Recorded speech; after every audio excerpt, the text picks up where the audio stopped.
Right away as I parked, U.S. Marshals started coming toward my car saying that I wasn't allowed to be parked there. And he said, well, we're going to have to arrest you because you're being very uncooperative. I said, well, you're going to have to arrest me because I'm going in there, and I'm telling you right now, I don't see none of y'all in there. Y'all are standing with snipers and y'all are far away. If y'all don't go in there, I'm going in there. He immediately put me in cuffs.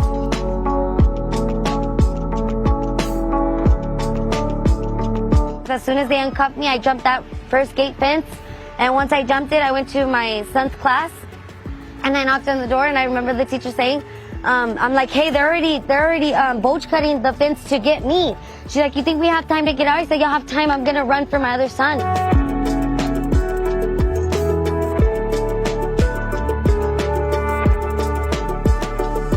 So I start yelling, and I'm being cooperative, and I'm like, well, y'all aren't doing what are y'all doing? Y'all ain't doing y'all need to be in here. Give me your vest. Somebody give me a vest.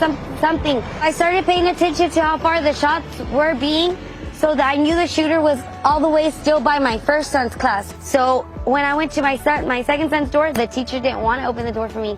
So that's when they started escorting me out. And as I see that they're opening my son's door, I go run for my son and I get him.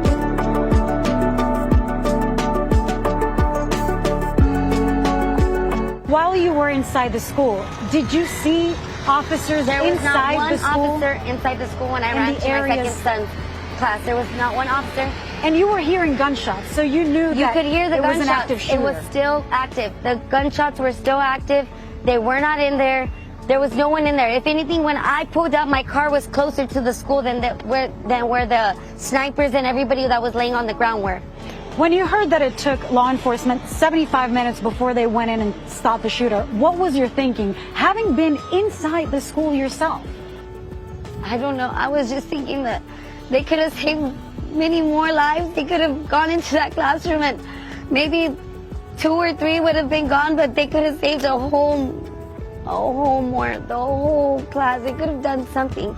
Gone through the window, sniped them through the window. I mean, something, but nothing was being done. If anything, they were being more aggressive on us parents that were willing to go in there. And like I told one of the officers, I don't need you to protect me. Get away from me. I don't need your protection. If anything, I need you to go in there with me to go protect my kids.